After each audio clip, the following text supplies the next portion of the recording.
menyebabkan perdarahan atau trombosis. Jadi kelainan hemostasis itu ya, ini baik hemostasis primer, sekunder maupun tersier ini ya akan menyebabkan dua kelainan. Kalau dia terlalu encer itu akan menyebabkan perdarahan, tapi kalau dia terlalu kental ya hemostasis untuk cairan darahnya akan terjadi suatu trombosis ya.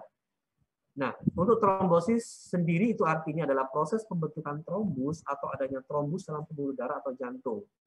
Ya, trombus atau gumpalan darah ya kalau orang awam bilang. Jadi trombosis terjadi bila ada gangguan keseimbangan antara yang merangsang terbentuknya trombosis dengan yang mencegah trombosis. Atau kita sering artikan protrombosis dengan anti trombosis ya. Jadi kalau ada ketidakseimbangan antara pro dan anti ya, itu akan menyebabkan suatu kondisi ya, terlalu encer akan perdarahan, terlalu kental maka dia akan menjadi trombosis. Baik, dokter akan mulai dengan hemostasis. Jadi hemostasis itu ada 3 tadi di depan ya. Ini tadi hemostasis primer, hemostasis sekunder, dan hemostasis tersier. Jadi hemostasisnya adalah suatu sistem mekanisme tubuh untuk mempertahankan agar darah tadi tetap dalam keadaan cair, tapi tidak terlalu encer yang akan menyebabkan perdarahan, tapi tidak juga terlalu kental yang akan menyebabkan trombosis. Itu ada sistem atau mekanisme tubuh kita. Ya, jadi ada hemostasis primer, sekunder, dan tersier. Kita mulai dari yang pertama. Ini adalah kaskade namanya, kaskade koagulasi atau hemostasis ya. Jadi untuk hemostasis primer ya, itu pemeran utamanya adalah trombosit. Ini kita lihat di sini ada trombosit ya. Kemudian untuk hemostasis yang sebelah kiri adalah hemostasis primer, sebelah kanan ini adalah hemostasis sekunder. Pemeran atau aktor utama daripada hemostasis sekunder itu adalah faktor-faktor koagulasi.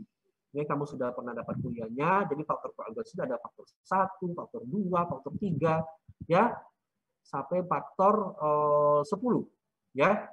Jadi sampai faktor 1 sampai 10 itu namanya faktor koagulasi. Ini adalah kita sebut hemostasis sekunder. Kemudian yang terakhir adalah hemostasis tersier. Yang bawah ini hemostasis tersier. Hemostasis tersier ini kita sebut dengan proses fibrinolisis namanya. Ya, yang berperan di sini adalah adanya antiplasmin, adanya PAI ya, dan antiplasmin. Jadi PAI ini adalah plasminogen aktivator inhibitor. Jadi ada peran ini sehingga nanti kalau terjadi keseimbangan antara hemostasis primer, sekunder, dan tersier dalam kondisi normal tidak akan terjadi perdarahan ya ataupun terjadi trombosis dalam pembuluh darah kita.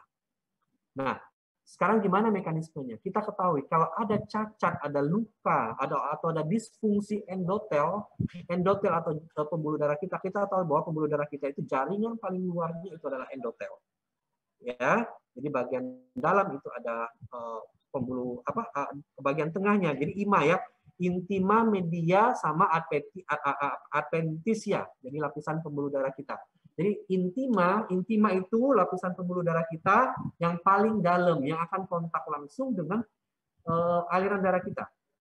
Jadi tunika intima itu akan terdiri dari sel-sel endotel, ya, sel-sel endotel yang sangat sensitif. Jadi kalau dia ada perlukaan sedikit, maka akan mengaktifkan sistem hemostasis trombosis ini.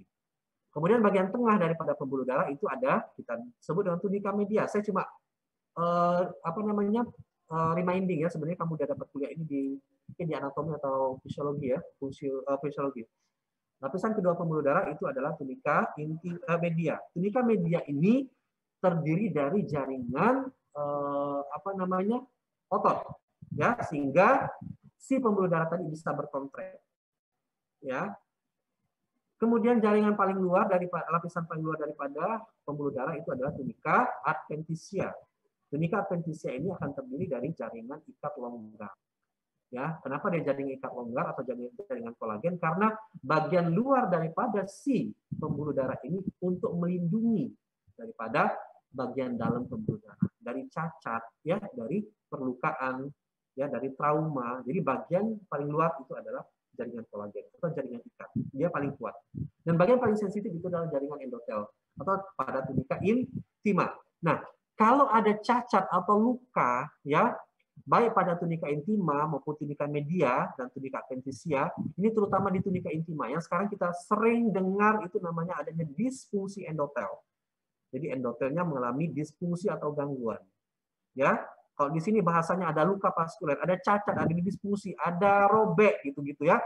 Nah, kalau ada terjadi luka pada vaskuler, ya terutama di sini vena, maka yang pertama akan diaktifkan itu adalah sistem hemostasis primer yang sebelah kiri. Ya, von Willebrand factor ini akan dikeluarkan oleh jaringan pembuluh darah tadi, ya vena tadi. Dia punya von Willebrand factor, ya ini adalah zat ya dari pembuluh darah dikeluarkan, dan von Willebrand factor ini akan merangsang daripada kolagen subendotel.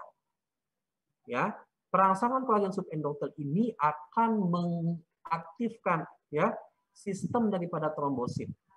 Ya, jadi kalau kolagen subendotel mulai diaktifkan karena perlukaan tadi dan munculnya von Willebrand factor, maka kolagen adhesi trombosit akan terjadi. Trombosit akan dikerahkan. Kamu tahu bahwa trombosit ini adalah salah satu komponen daripada darah ya. Di darah itu ada leukosit, trombosit, dan eritrosit ya. Nah, akan diadhesi, kemudian diagregasi, kemudian dibentuklah plak. Jadi plak ini akan menyumbat ya, menyumbat atau menutup tempat luka vaskuler tadi, sehingga luka tadi, kamu ingat ya kalau setiap luka vaskuler itu sering terjadi kerusakan atau perdarahan. Paling gampang kalau kamu luka aja deh. Kenapa kamu luka itu kamu nggak meninggal, nggak mati karena perdarahan? Kalau dia nggak berhenti lukanya, perdarahan terus, kamu bisa mati. Kenapa dia berhenti? Karena yang pertama dibentuk itu adalah sumbat trombosit. Jadi trombosit ini adalah zat pertama atau hemostasis primer yang akan menyumbat luka vaskuler pada kita kalau kita terjadi luka. Ya, sehingga dia tidak terjadi perdarahan dan terjadi nanti perbaikan sehingga luka kita bisa sembuh. Nanti ada prosesnya, ada adhesi, agregasi, ya pada trombosit ini akan dipengaruhi beberapa faktor dan ada apa namanya? Ada ADPase, ya, kemudian ada prostaglandin, ada nitric oxide di sini mempengaruhi daripada proses adhesi dan agregasi trombosit sehingga trombosit tadi sampai ke tempat luka tadi dan dia akan membentuk plak itu akan menutup kerusakan sehingga luka vaskuler tadi akan di remodeling atau dibenari sehingga dia sembuh. Nah, ada tetapinya tapi sumbat trombosit ini yang dihasilkan oleh hemostasis primer, ini sumbat trombosit ini tidak kuat dia lemah, gampang lepas ya dari pembuluh darah atau luka pada vaskuler tadi, sehingga kalau dia lepas kita terjadi perdarahan lagi si luka vaskulernya tadi. Maka sistem kedua diaktifkan yaitu hemostasis sekunder. Yang dokter bilang diperankan aktornya, aktrisnya kalau dia film ya. Itu pemerannya adalah faktor-faktor koagulasi yang kamu udah pelajari mulai dari faktor 1 sampai faktor 10. Ya, kamu bisa baca di sini ya. Faktor jaringan plus diaktifasi faktor 7 ya akan mengaktifasi faktor 9A. Jadi A ini aktif ya. Jadi 9 tadi yang tidak aktif akan diaktifasi oleh faktor jaringan dengan plus faktor 7 sehingga menjadi faktor 9A aktif ya. Faktor 9A aktif ini bersama dengan faktor 5A ya, kemudian dibantu faktor 2 itu akan mengaktifasi trombin.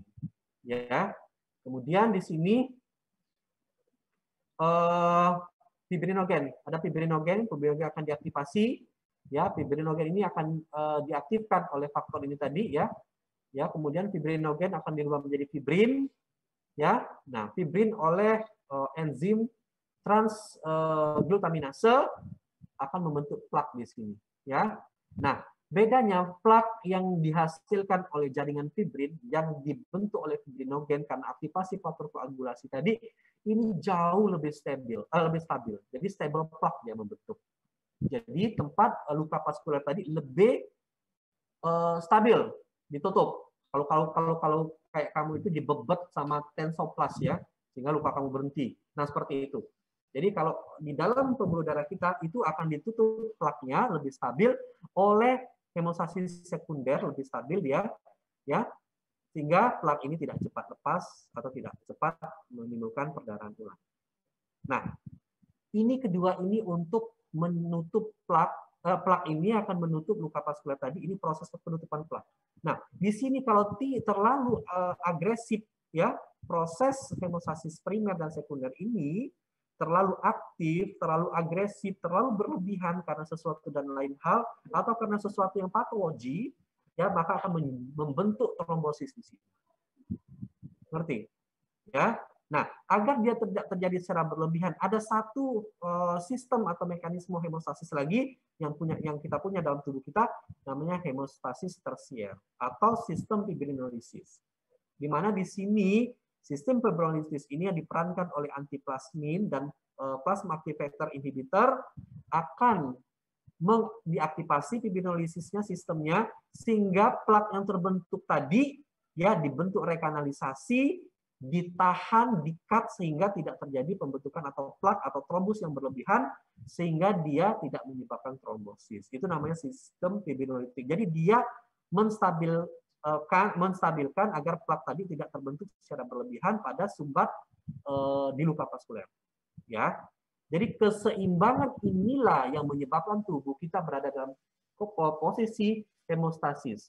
Jadi tidak terlalu encer darah kita yang menyebabkan perdarahan dan tidak terlalu kental yang sehingga menyebabkan suatu trombosis atau plak tadi. Ya, sampai di sini ngerti? Sampai di sini ngerti ya? Karena ini dasar kita mau menjelaskan trombosis pada vena dalam. Ya, ini sudah sebenarnya harusnya diajarkan di bagian hematologi, onkologi medik ya. Saya nggak tahu udah dapat belum kuliahnya ya. Oke. Nah, ini gangguan hemostasis tadi. Jadi kalau dia terlalu encer, ya sistem-sistem pembekuan tadi, baik faktor koagulasi yang hemostasis primer dan sekunder maupun sistem fibrinolisisnya terganggu, ya, sehingga dia terlalu encer, sehingga akan menimbulkan suatu perdarahan. Contoh adalah kalau kamu pernah dengar orang-orang hemofili, ya orang-orang hemofili itu adalah dia defisiensi atau tidak terbentuk faktor 9 sama 10. Ya, dia defisiensi faktor 9 sama 10. Jadi tidak punya faktor ini. Jadi karena dia defisiensi faktor koagulasi sekunder, maka dia gampang terjadi perdarahan. Itu yang genetik ya, misalnya hemofili A dan hemofili B. Ya, jadi terjadilah perdarahan. Nah, sedangkan kalau sistem protrombotiknya lebih diaktifasi, tadi yang dokter bilang, misalnya hemostasis primernya sangat aktif, trombositnya banyak sehingga agregasinya berlebihan, atau faktor koagulasi sekundernya, ya, yang ini tadi yang terlalu aktif, sehingga terbentuk plak, sumbatan plak yang berlebihan. Sedangkan sistem fibrinolisisnya tidak bisa mengcover, ya, untuk melisis daripada plak tadi, sehingga timbangannya lebih berat ke sistem trombosisnya atau pembentukan plaknya, maka akan terjadi trombosis. Ya, ini jadi seperti neraca atau timbangan. Kalau yang terlalu encer, ya, ada gangguan atau defisiensi yang faktor-faktor untuk pembekuannya tadi, maka perdarahan.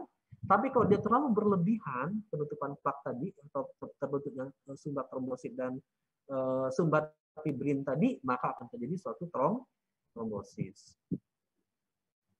Nah ini tadi, jadi ini digambarkan secara gamblang lagi, neraca tadi ya, namanya ini mekanisme proteksi dan mekanisme ini stimulasi trombotik. Ini untuk suatu patogenesis trombosis. Saya tidak bicara hari ini tentang perdarahan. Jadi kelainan perdarahan pada pembuluh darah saya nggak berbicara itu, atau kelainan faktor koagulasi itu nanti di hematologi ya. Kita akan berbicara tentang trombosis pada vena dalam ya. Jadi kalau mekanisme proteksi ini yang lebih aktif dibandingkan stimulasi daripada trombogenik, stimulasi trombogenik lebih berat atau aktif, kamu lihat timbangannya lebih berat ini, dia ke bawah. Sedangkan mekanisme proteksinya tidak bisa mengcover, maka akan terbentuk trombus. Ya, dan ini akan menyumbat vena, nanti akan kita sebut sebagai suatu trombosis vena dalam. Ya. Oke, jadi trombosis pada pembuluh darah itu bisa terjadi pada arteri maupun vena. Jadi kalau pada trombosis arteri ya pada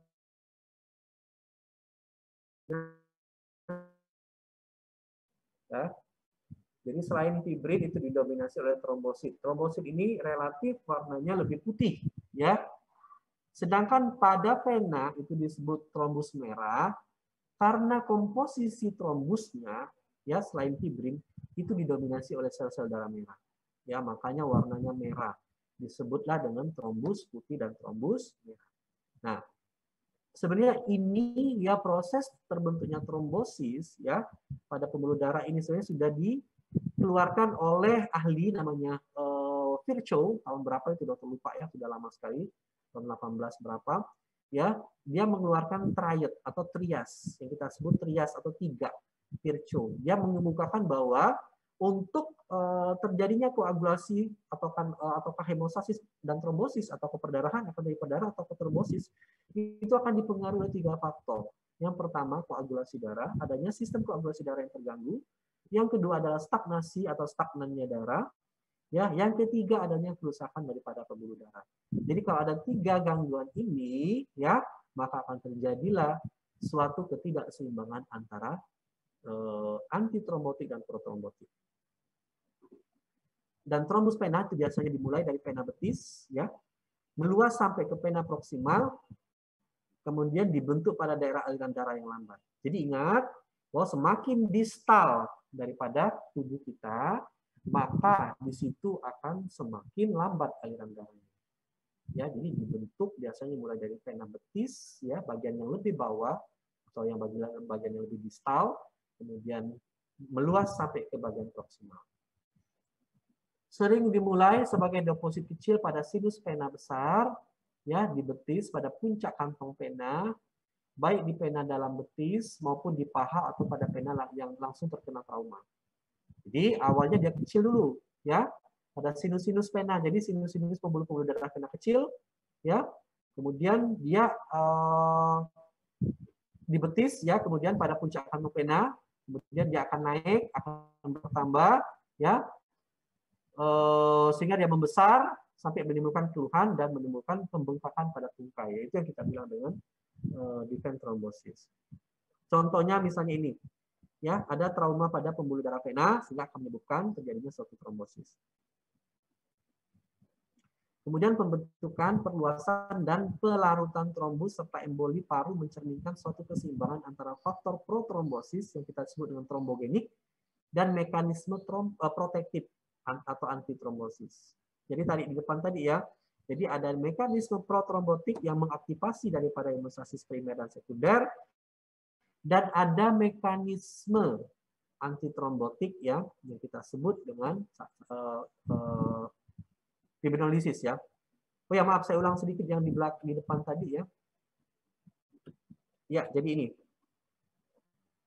Jadi kalau ini hemostasis primer dan sekunder ini terlalu aktif, akan menyebabkan suatu trombus. Ya. Sedangkan antinya tadi ya, ini adalah protrombotik ya. Hemostasis primer dan sekunder. Tapi kalau yang fibrinolitik ini adalah protektif, mekanisme protektif atau mekanisme antitrombotik. Nah, di dalam tubuh kita juga itu ada, jadi ada oral antinya ini nih. Ya, anti faktor-faktor koagulasi. Jadi kita bilang dengan antikoagulan natural. Sorry, bukan oral ya, bukan. Sorry. Jadi kita bilang dengan natural antikoagulan.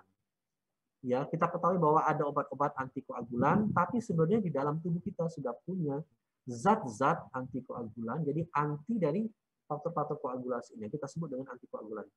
Ya, kalau di dalam tubuh kita sebut dengan natural. Jadi memang dia ada dalam tubuh kita. Jadi inilah natural antikoagulan yang dikasih Tuhan ke kita. Ada trombomodulin, ada protein C, protein S, ada antitrombin 3. Sedangkan heparin ini adalah obat, salah satu contohnya obat yang mengaktifasi antitrombin 3 ini sehingga pembentukan fibrinogen ya itu menjadi fibrin akan dihambat. Ya, ini obat. Jadi antitrombin 3, protein CS dan trombomodulin ini adalah antikoagulan. Ya, jadi kalau dia anti, dia menghambat ini. Jadi misalnya nih protein C dan protein S. Protein C dan protein S atau trombomodulin dia menghambat aktivasi faktor 8, faktor 10A dan faktor 5A untuk menjadi aktif.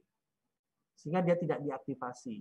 Kalau dia diaktifasi secara berlebihan mungkin terbentuklah trombus. Dan ini adalah antinya. Jadi ini adalah sistem protektif ya atau antikoagulan ya, dan ini fibrinolisis ini juga sistem protektif yang kita sebut dengan fibrinolitik. Jadi dia melitik, menghancurkan daripada plak tadi sehingga tidak terjadi plak yang berlebihan. Nah, inilah keseimbangan tadi yang saya sebut dengan keseimbangan hemostasis. Ya, ini. Ya, kalau mekanisme protektif lebih rendah atau lebih lemah dibandingkan stimulasi trombogenik tadi, maka akan terbentuk trombus. Harusnya ini harus berada dalam kondisi yang seimbang sehingga tidak terjadi atau pembentukan trombus. Nah, apa faktor-faktor yang menyebabkan sistem atau trombogenik ini menjadi aktif, ya, menjadi aktif, ya. Misalnya ada gangguan sel endotel. Nah, endotelnya ada gangguan nih, misalnya perlupaan atau tadi adanya sel-sel endotel yang tidak terbentuk, misalnya seperti ini tadi ya. Misalnya di nitric oxide. Nitric oxide ini untuk bagus ini, untuk mekanisme protektif juga. Misalnya ini tidak ada. Atau antikoagulannya defisiensi. Dokter pernah ketemu satu pasien ya, usia muda, kena stroke, ya, kena stroke dia, ya, kemudian dia nggak ada faktor-faktor hipertensi segala macam. Ternyata pasien ini mempunyai kelainan kekentalan darah. Dia defisiensi protein C dan protein S. Kita cek. Ternyata dia memang kongenital, sehingga darahnya gampang sekali untuk terjadi trombus. Terlalu kental, karena dia tidak punya antikoagulan natural ini. Ya, ini yang kita bilang dengan tadi. Nah, kalau pembuluh darahnya rusak, maka misalnya nitric oxide atau von Willebrand factor-nya akan meningkat, akan menurun, maka itu akan terjadi gangguan. Ya, tadi yang kita bilang gangguan pada sel endotel. Endotel tidak bisa menghasilkan beberapa zat, ya, atau zat itu dihasilkan dalam berlebihan, ya. Kemudian yang kedua, terpaparnya sel endotel akibat hilangnya sel endotel, maka ini akan merupakan faktor trombogenik. Aktivasi trombosit atau interaksi dengan kolagen, ya. Jadi trombosit yang terlalu aktif yang berinteraksi dengan kolagen, subendotel atau faktor von Willebrand tadi yang dokter bilang ya, dibentuk banyak, maka dia gampang terjadi koagulasi. Dan aktivasi sistem koagulasi ya atau hemostasis, apa tadi kita bilang, hemostasis sekunder, adanya terganggunya fibrinolisis dan adanya stasis atau pembuluh darah atau aliran darahnya stasis atau tidak bergerak. Makanya kamu ingat ya, pada orang-orang yang jarang bergerak atau mager, ya, kemudian orang-orang di rumah sakit yang bed rest lama, itu stasis kita sebut, itu gampang merangsang trombogenik. Ya, jadi pada kondisi stasis tadi ingat ada triad virtual tadi ya, ini stagnan. Jadi adanya koagulasi darah, kelainan dalam sistem hemostasis tadi ya, ada beberapa zat yang dia ada gangguan, itu kita bilang adanya kelainan koagulasi darah. Stagnan, ini stagnan daripada aliran darah, ya, ini adalah trias Virchow. Kemudian ada kerusakan pembuluh darah. Jadi tiga inilah akan menyebabkan daripada terbentuknya trombus. Nah, contoh dari tiga ini ya, jadi gangguan sel endotel, terpaparnya sel endotel, gangguan sel endotel, aktivasi trombosit atau interaksi dengan kolagen, aktivasi koagulasi, fibrosis dan stasis. Ya, bahkan ada laporan tahun berapa itu ya di Inggris, ya, jadi ada seorang penumpang yang naik pesawat ya selama 8 jam, penerbangannya lama, ya, kemudian tiba-tiba terjadi sesak napas hebat dan meninggal. Setelah diotopsi ternyata dia terjadi emboli ya, pulmonary emboli paru yang ternyata sumber embolinya dari deepen trombosis vena dalam. Jadi trombosis vena dalam terbentuk gumpalan di vena, kemudian dia lepas pada waktu jadi pesawat, ya, kemudian dia meninggal mendadak. Lepas dan nyangkut di arteri pulmonalis di paru. Jadi dia tiba-tiba sesek hebat meninggal. Itu salah satu contoh daripada stasis. Makanya sekarang pada orang-orang yang akan bepergian atau penerbangan yang akan lama, misalnya di pesawat duduk aja, itu dianjurkan mereka untuk olahraga senam kecil di tempat dia duduk, atau dia dianjurkan untuk berdiri dan mungkin ke belakang seperti itu atau ke toilet sehingga dia ada pergerakan. Tidak mager tadi ya, tidak males bergerak atau dia cuma duduk aja di kursi pesawat. Jadi dianjurkan semua penerbangan 8 jam, lebih dari 8 jam untuk ada aktivitas di dalam pesawat, atau yang kedua kita proteksi atau kita cegah dengan pemakaian stocking. Nanti ada pemakaian stocking ya untuk orang berpergian jauh. Nah, itu mekanisme trombogenik. Yang ini adalah mekanisme protektif ya. Mekanisme protektif atau memproteksi terdiri faktor antitrombotik yang dilepas sel endotel utuh. Yang ini yang sudah ada di dalam pembuluh darah kita tadi ya. Untuk antitrombotik tadi, jadi yang kita bilang antikoagulan tadi ya, netralisasi faktor pembekuan yang aktif oleh komponen sel endotel, Hambatan faktor pembekuan aktif oleh inhibitor, tadi ada beberapa inhibitor tadi yang dokter jelaskan di pangkal di skema tadi. Kemudian pemecahan faktor pembukaan oleh protease yang tadi sistem fibrinolysis, pengenceran faktor pembukaan yang aktif dan trombosit yang beragregasi oleh aliran darah. Jadi aliran darah yang lancar, yang cepat itu juga merupakan faktor proteksi ya, sehingga dia tidak terbentuk stasis ya. Kemudian risisnya trombus oleh sistem fibrinolisis. Nah, ini semua mekanisme protektif di tubuh kita, yang ada di tubuh kita. Nah, penyebab terjadinya trombosis pada arteri dan vena ya. Jadi penyebab trombosis pada arteri dan vena ini sedikit berbeda ya, etiologi atau kausanya. Ya. Kita lihat di sini pada arteri biasanya proses aterosklerosis, merokok lebih merusak ke arteri bukan vena ya, hipertensi, darah tinggi, diabetes ya, kolesterol, LDL, triglycerid ya, kemudian adanya riwayat trombosis pada keluarga ya, adanya riwayat serangan jantung atau infark ya pada usia muda pada keluarga. Ya, kemudian trombosis arteri juga pada kondisi gagal jantung, kontrasepsi, estrogen, lipoprin dan seterusnya. Sedangkan pada vena biasanya karena yang pertama operasi ini biasanya karena trauma atau karena stasis ya. Operasi itu bisa menyebabkan trombus, terbentuknya trombus atau trombosis pada vena. Ya, apalagi dia operasi ini ortopedi. Ortopedi ini operasinya sangat lama ya, dan dia mengoperasi area-area predileksi untuk vena bawah. Yang ortopedi kan biasanya operasinya kaki ya, lutut, kaki ya. Nah, ini gampang trauma pembuluh darah venanya.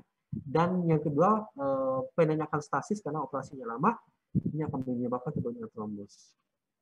Trauma, keganasan, mobilisasi yang dokter bilang tadi, sepsis pun bisa.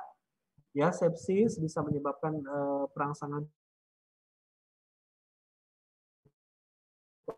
gagal jantung kongestif karena stasis ini. Ya, trias spiritual tadi stasis. Sindrom aneuplotik ya, sindrom aneuplotik ini karena kolesterol biasanya karena sistem koagulasinya yang kental, obesitas, varikosepen, sindrom pasca dan kontrasepsi oral. Ini yang bisanya menjadi predisposisi atau etiologi daripada trombosis vena. Sebentar ya dokter, ada mau tanya enggak sampai di sini? Slide ini masih banyak, ada 40 ya. Ada mau tanya? Kalau belum kita lanjut dulu ya.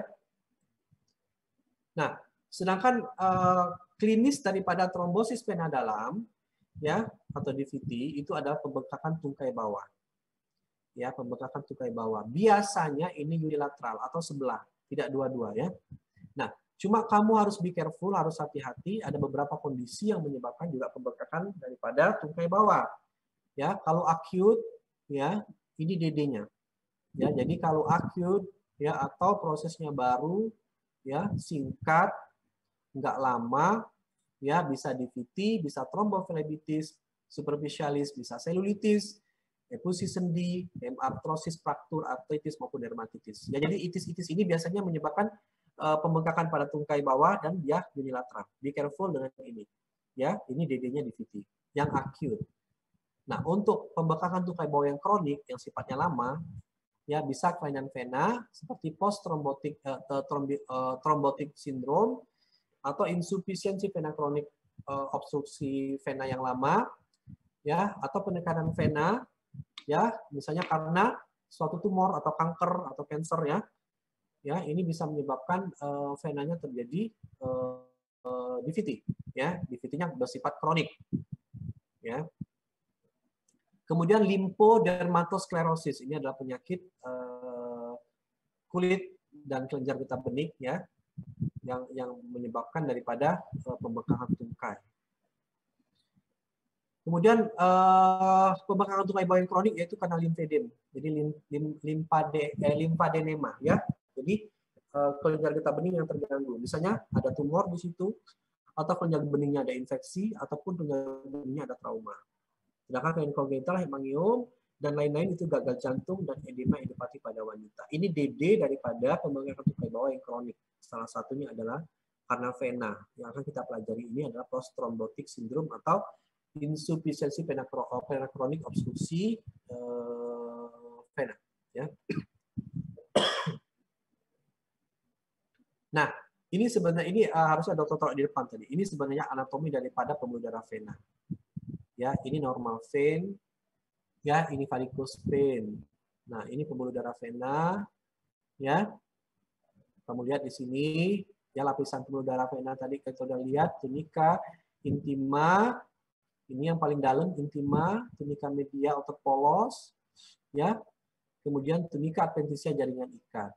Kemudian di dekat tunika intima ini ada endotel. Ya, jadi endotel ini sebenarnya di tunika intima. Jadi tunika intima ini bagian dalamnya itu ada jaringan ikat tipis.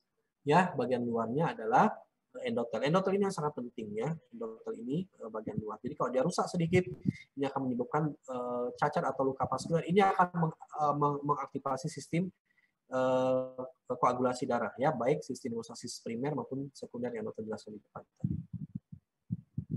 Ini ada luben pembuluh darah, di sini tempat pembuluh darah mengalir. Dan ini ingat bahwa pada vena dia punya katup. Jadi sama kayak katup jantung, dia katupnya membuka menutup. Nah, kalau katup ini rusak atau katup ini tidak berfungsi dengan baik, misalnya ini pada varicose vein, ya, dia keluar darahnya ke depan maju, tapi dia tidak bisa menutup sempurna. Ya, varicose vein ini pada apa ya kalau kamu hari-hari bilang apa kalau bahasa awam kita varicose vein ini menjadi syarat kalau mau masuk ABRI, nggak boleh ada ini. Apa namanya? Apa? Mahasiswa bantu? Apa namanya? Setan gitu. Hah? Dokter varises ya. Ya, varises. Jadi terjadi pelebaran pembuluh darah vena ya, sehingga sehingga aliran darah venanya tidak seluruh ke depan karena dia melebar. Jadi katup vena ini tidak tertutup rapat sehingga ada aliran balik. Aliran balik ke belakang. Aliran balik ke belakang itu menyebabkan stasis pada aliran darah vena, yaitu akan menyebabkan terbentuknya suatu trombus ya, sehingga menyebabkan suatu DVT. Nah, ini pembengkakan tungkai. Ini maaf ya, sebenarnya gambar aslinya sebelah kiri ini tidak bengkak, jadi sebelah kanan aja. Ini kan bedakan kanan kiri ya. Jadi karena dokter zoom ini waktu mencetaknya zoom yang terlalu besar, jadi seolah-olah dua-duanya bengkak ya. Tapi kalau kamu lihat ya, sebelah kanan ini lebih bengkak daripada sebelah kiri. Yang bengkak itu sebenarnya sebelah kanan. Dokter mau menunjukkan ini adalah pembengkakan kaki pada DVT. Jadi sebelah kanannya yang bengkak, sebelah ininya normal. Ya, jadi unilateral ya, satu biasanya. Nah, sekarang bagaimana diagnosis? Itu adalah teori patogenesisnya, etiologinya. Sekarang bagaimana diagnosis? Sama seperti penyakit lain, untuk diagnosis penyakit pembuluh darah vena, kita tetap pakai anamnesis, pemeriksaan fisik, dan pemeriksaan penunjang. Tetap seperti itu, sama dengan penyakit lain. Kita mulai dulu dengan anamnesis, ya. Anamnesisnya kamu tanya, ya biasanya penderita ada kaki yang bengkak dan nyeri, ada nyeri ya pada DVT. Adanya riwayat penyakit sebelumnya, dia pernah terjadi trombosis, dan adanya riwayat penyakit trombosis dalam keluarga. Ya. Kemudian pemeriksaan fisik, ya. Pemeriksaan fisik adanya gambaran klasik DVT. Ya. Ingat ini. Ini gambaran klasik DVT adanya edema tungkai unilateral, jadi edemanya sebelah. Adanya eritem, jadi kakinya agak sedikit merah, makanya dia didiri dengan selulitis.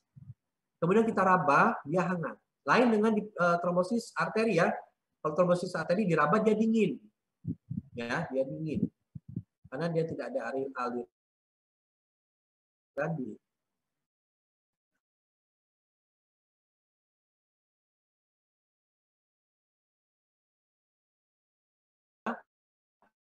Ya, di daerah daripada terjadinya DVT, superficialnya tetap bisa diraba. Di hormon sign ini adalah jika tungkai, jadi bagian daripada plantar pedis kaki, di jari-jari kita dorsifleksi kayak gini, ya, secara mendadak, maka dia akan terjadi rasa nyeri. Ya, Jadi kalau ada dorsopleksi pada plantar pedis, pada tungkai yang kita curigai suatu DVT, ada rangsangan atau timbul rasa nyeri. Itu adalah namanya adalah tanda hormon. Ya. Kemudian untuk pemeriksaan penunjang yang kita sering lakukan adalah pemeriksaan D-dimer dan penurunan antitrombin, ya, atau pemeriksaan spesifik, ya, faktor-faktor koagulasi tadi, ya. Nah, untuk D-dimer ini sering sekali kita lakukan pemeriksaan, ya. Ini adalah pemeriksaan laboratorium menunjukkan indikator adanya trombosis yang aktif, ya. Jadi ingat bahwa D-dimer ini dia sensitivitasnya tinggi, tapi spesifisitasnya tidak tinggi. Jadi dia sangat sensitif tapi tidak begitu spesifik. Dengan seperti itu, maka D-dimer ini sangat baik untuk menyingkirkan diagnosis trombosis. Jadi kalau D-dimernya normal, almost always si pasien itu kemungkinan besar tidak trombosis atau tidak DVT. Ya, namun kalau D-dimernya positif atau tinggi, ya karena dia tidak spesifik, itu belum tentu dia suatu trombosis atau DVT. Jadi D-dimer ini sangat sensitif atau sangat baik dipakai untuk menyingkirkan atau mengeksklud diagnosis daripada DVT. Dan nilai prediksi negatifnya sampai 98%. Nah, pemeriksaan yang lain, penunjang lain itu adalah pemeriksaan radiologi. Kamu bisa lakukan, ya. Misalnya radiologi bisa venografi atau plebografi, USG Doppler, USG kompresi, venous impedance plethysmography, dan MRI. Nanti kamu lihat pemeriksaan-pemeriksaan ini pada waktu kamu poskap, ya. Nah, yang paling gold standar dari pemeriksaan DVT, ini gold standar ya, ini standar baku atau standar emas adalah venografi. Ini venografi ini bentuknya kita melakukan kateterisasi pada sistem vena yang kita curigai mengalami defect trombosis. Dan ini bentuknya intervensi. Jadi tidak begitu disukai karena bentuknya semi pembedahan atau operasi. Walaupun dia operasinya tidak besar, operasinya ringan, tapi tetap efek samping atau resikonya tetap lebih besar dibandingkan kita yang non-invasif. Ya, untuk non-invasif yang lainnya adalah USG Doppler, kita bisa kerjakan, ya, kita pakai USG tapi pakai warna, ketepatannya 94% dibanding venografi, jadi lumayan cukup tinggi ya.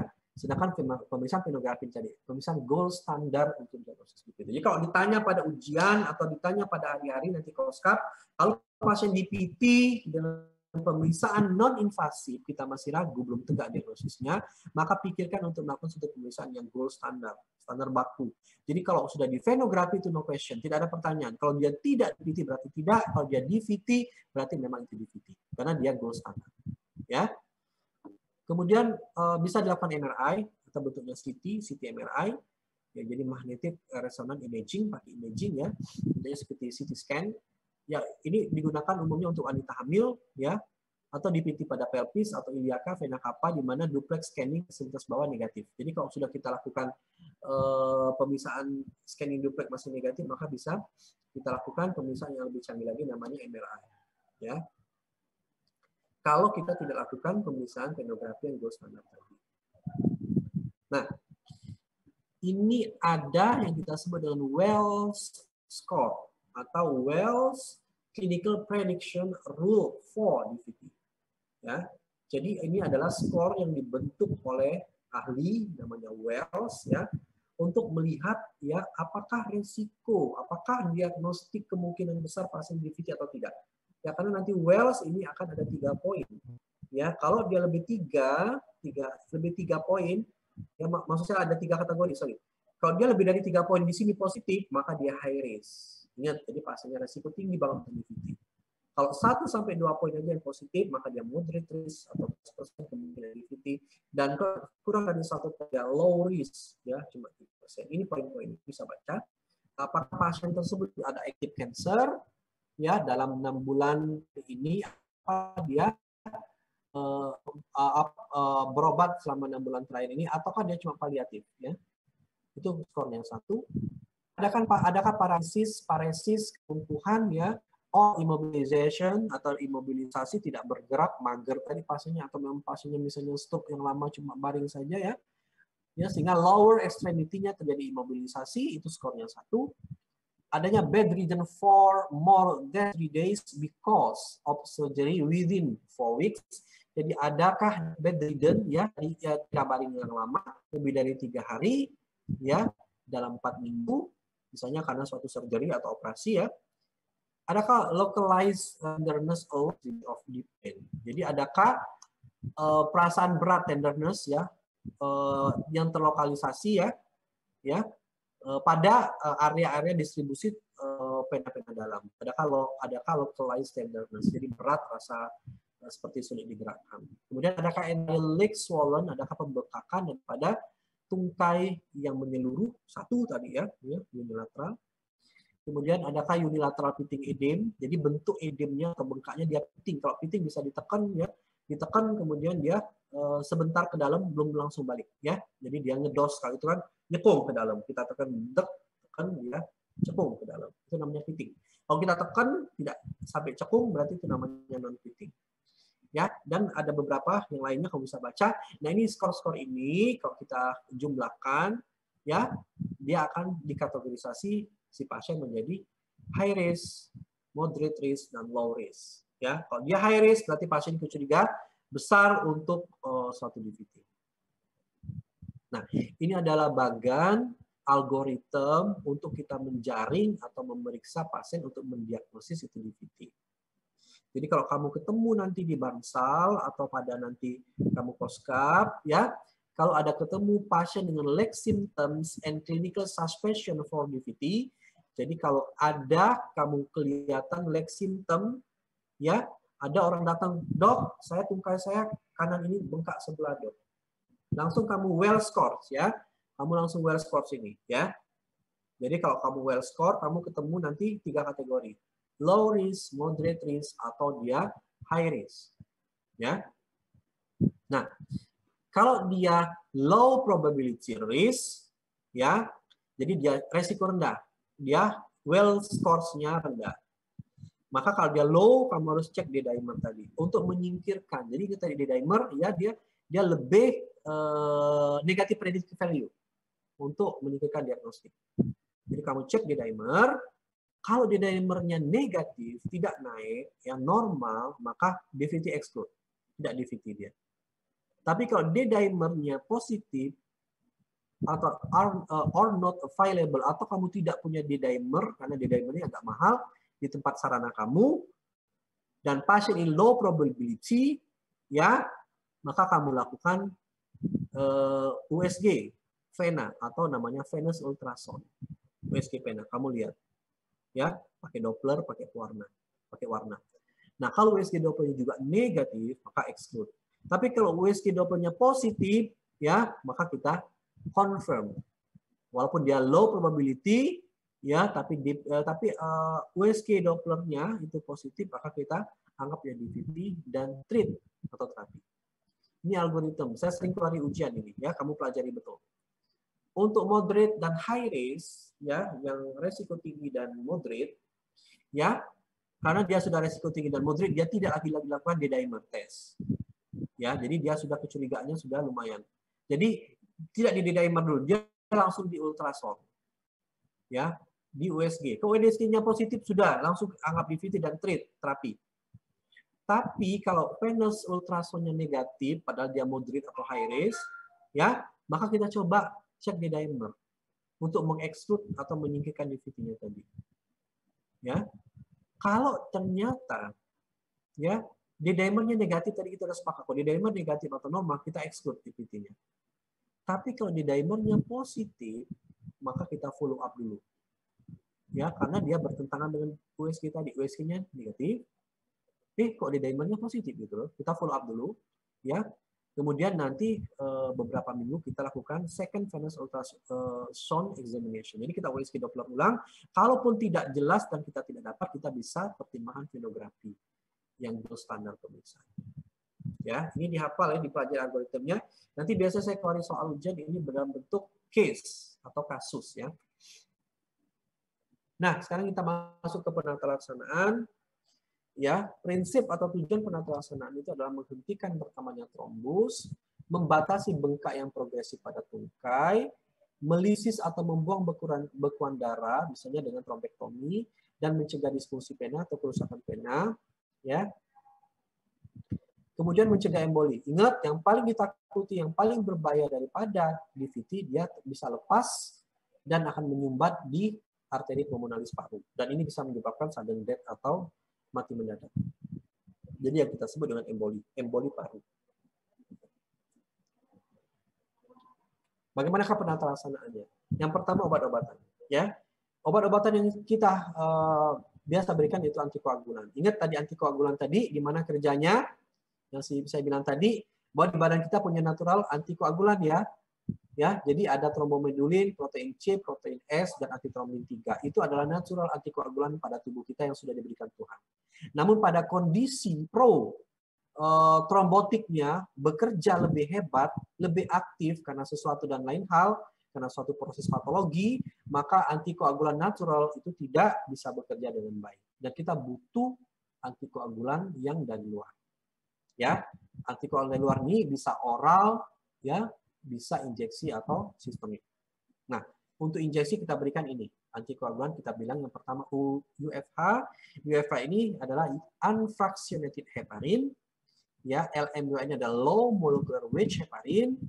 Ya, obat dua ini yang paling sering kita pakai sebagai antikoagulan. Apa bedanya? Kalau UFH atau unfractionated heparin kita butuh pemantauan labor yaitu APTT setiap 6 jam. Karena apa? Karena range daripada keenceran antikoagulan ini itu sempit sekali. Dan dia kalau bablas, kita bisa terjadi perdarahan. Jadi pemantauannya ketat. Lebih ekstra kita kerjanya ini. Walaupun, maaf ya, walaupun obatnya relatif lebih murah. Tapi sebenarnya UFH ini lebih kuat ya untuk sebagai antikoagulan. Ya, cuma pemantauan kita. Dan target setelah 6 jam bolus itu 1,5 sampai 2,5 kali kontrol. Ya, dan ini kita pantau APTT-nya ya 6 sampai 12 jam sekali. Kemudian LMWH ini sudah banyak obatnya, ya sudah gampang.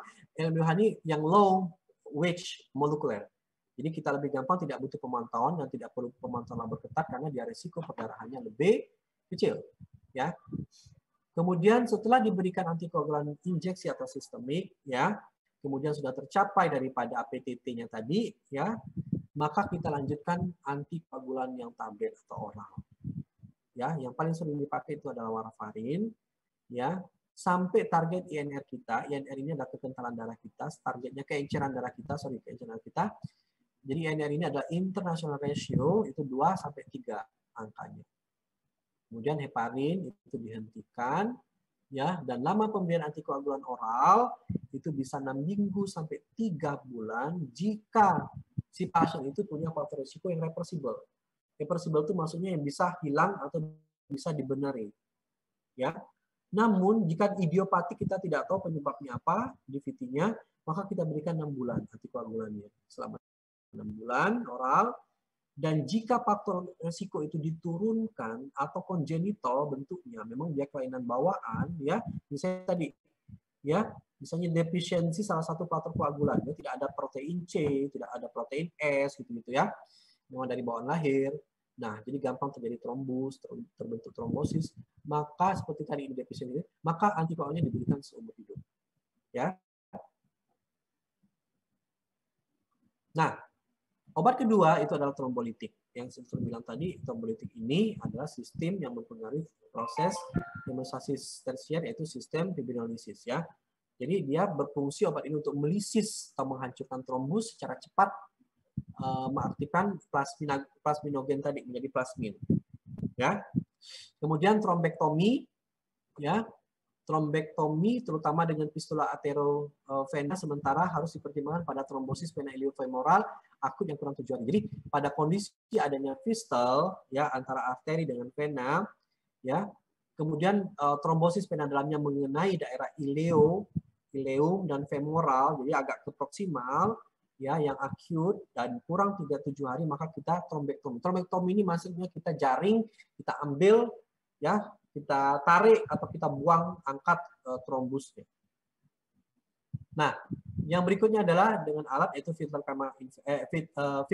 vena cava inferior. Kita buat filter di situ atau jaring, bentuknya seperti jaring-jaring seperti itu, digunakan pada trombosis di atas lutut pada kasus di mana antikoagulan kontraindikasi tidak bisa diberikan atau gagal mencegah trombosis berulang. Maka kita berikan filter vena cava inferior, ya.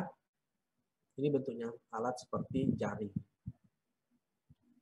Nah, ini adalah resiko terjadinya emboli pada pasien menjalani operasi tanpa profilaksis. Jadi sekarang operasi-operasi di kamar operasi, baik kebidanan, bedah, gitu-gitu ya, THT, semuanya kita kategorisasikan dulu derajat resiko. Jadi ada resiko rendah, operasi itu resiko sedang, resiko sangat tinggi. Dan biasanya kalau dia resikonya sudah sedang sampai tinggi, biasanya kita berikan pencegahan, diberikan heparin. Ini LMH ini yang kita sebut di depan tadi, atau IPC, ya. IPC ini yang kita bilang tadi, yang ini filter pena kapal tadi, IPC ya. Oh sorry, IPC ini adalah intravenous compression, nanti di belakang kita ada sebutkan. Ya, jadi ini kayak stocking gitu ya. Ya, kayak stocking atau kayak apa namanya? Kayak tensi ya. Jadi kita bikin pressure kayak tensimeter itu IPC ini ya. Jadi ini. Jadi kita kategorisasi kalau dia resiko sedang sampai tinggi, biasanya kita berikan pencegahan ya. Heparin maupun dengan alat-alat bisa seperti IPC ya. Nanti bisa dibaca gimana resiko rendah. Kalau resiko rendah misalnya operasinya minor, tidak operasi besar, usianya masih muda, dan tanpa risiko tambahan. Tapi kalau sedang, operasi minor pada pasien dengan faktor risiko tambahan, atau operasi bukan mayor pada pasien yang tua, tanpa faktor risiko tambahan, atau operasi mayor pada pasien walaupun dia umurnya muda, tanpa faktor risiko tambahan. Ini ada kategorisasi, nanti kamu bisa baca di sini. Nah, kita masuk yang kedua, itu trombosis pena dalam kronis. Yang trombosis pena dalam akut selesai. Ada mau tanya nggak? Ya. Masih setengah lagi kuliahnya. Kalau nggak ada yang mau tanya, kita lanjut ya.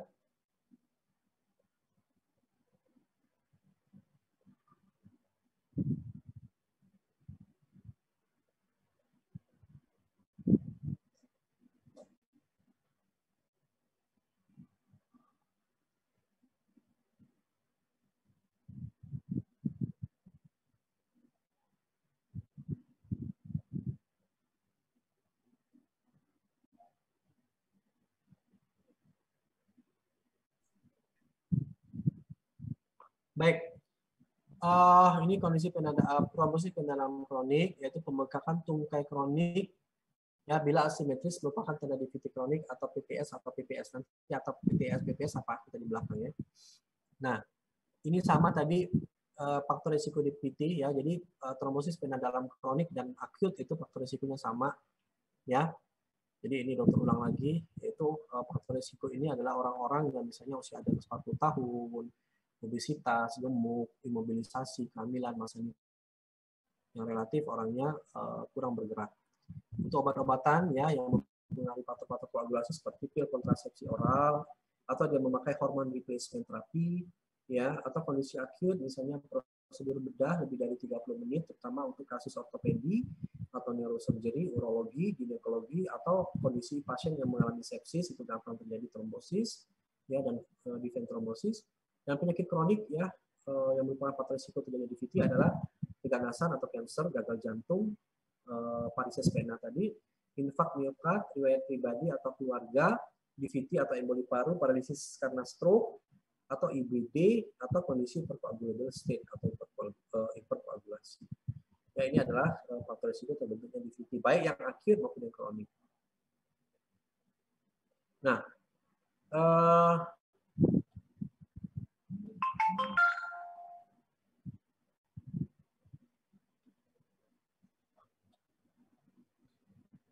kemudian sebelum saya masuk ke insufisiensi pena kronik, ya, kita ketahui bahwa DVT itu bisa berulang. Yang DVT berulang seperti ini bisa menyebabkan DVT kronik, ya, atau insufisiensi pena kronik. Ya, DVT berulang ini terjadi pada keganasan, pada pasien-pasien kanker seperti adenosia paru, ya. Apa penyebab DVT berulang? Yang pertama, kalau kita memberikan pengobatan dengan antikoagulan yang tidak adekuat, ya. Jadi kita harus memberikan terapinya adalah pemberian antikoagulan yang lebih agresif ya, lebih agresif dan lebih tinggi dosisnya. Dan 2 adalah DPT berulang setelah pengobatan antikoagulan dihentikan. Yang tadi yang pengobatan belum dihentikan, yang sekarang yang sudah dihentikan, itu kita harus berikan antikoagulan lebih lama. Dan dari satu studi pemberian heparin dosis baku terjadi trombus yang terus menerus 26-44% kasus DPT akut pada hari ke 55-30. Jadi pada studi atau penelitian kita sudah memberikan dosis heparin yang standar aja, ya masih punya resiko terjadi DPT berulang. Ya, 26-44%. Sebenarnya ini tergantung faktor risiko dari si pasien juga, ya. DPT berulang yang simptomatik sering pada pengobatan dengan warfarin, jumlah antikoagulan tidak adekuat atau penyakit keganasan. Jadi DPT berulangnya biasa simptomatik, ada keluhan ya. Biasanya pada pengobatan cuma dengan warfarin. Ya, warfarin ini oral antikoagulan. Kenapa? Karena biasanya antikoagulanya tidak adekuat atau penyakitnya memang dasarnya adalah keganasan. Nah, diagnosisnya sama tadi untuk DPT kronik ini yang sering terjadi pada kondisi-kondisi yang DPT berulang yang sering terjadi kronik. Jadi diagnosis yang sama pakai USG Doppler, ya, berulang untuk melihat adakah perluasan bekuan trombus atau pletismografi. Pemantauan keluhan pembekakan berulang atau rasa tidak nyaman saat berjalan, ini hati-hati DPT-nya berulang. Penilaian tersebut betulnya menilai besarnya perluasan trombus yang tepat secara anatomi, prognosis, misalnya insufisiensi vena kronik, emboli paru, dan faktor-faktor reversible. Nah, kemudian kita ada istilah juga, ada PPS, jadi post phlebitic syndrome, ya. Jadi apa itu? Atau sindroma pasca phlebitic. Jadi ini komplikasi jangka panjang daripada DPT akut, ya. PPS atau post phlebitic syndrome merupakan kumpulan gejala yang ditandai dengan tanda-tanda insufisiensi vena kronik. Ya, jadi setelah DVT, ya ada komplikasi DVT akut, dia terjadi kerusakan tadi ya, sehingga terbentuklah post phlebitic syndrome. Jadi kerusakan pada venanya, karena dia terjadi kronis. Ini merupakan kumpulan gejala dan tanda insufisiensi vena kronis, chronic venous insufficiency atau CVI, yang merupakan komplikasi kronik dari DPT akut. Jadi DPT akut ini bisa berkomplikasi kronik kalau dia seperti DPT berulang atau DPT yang tidak diobati secara baik, ya, akan menjadi kronis dan menyebabkan suatu PPS atau post phlebitic syndrome. Nah, CVI atau insufisiensi vena kronik itu menggambarkan patofisiologi terjadinya post phlebitic syndrome.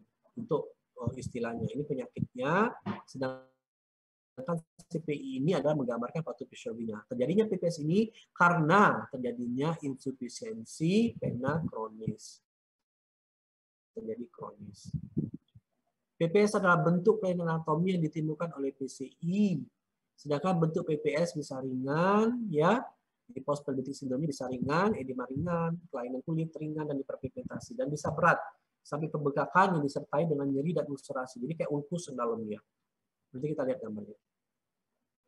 Patofisiologi, jadi adanya aliran darah vena yang reflux tadi, reflux ya, jadi dia aliran ke belakang pasca dia DVT itu memiliki sistem vena yang inkompeten. Jadi walaupun pasca DVT dia sembuh atau ada perbaikan, tapi pembuluh darah, tapi katup venanya jelek ya, rusak sudah, ya, sehingga masih tetap ada venous reflux. Nah, venous reflux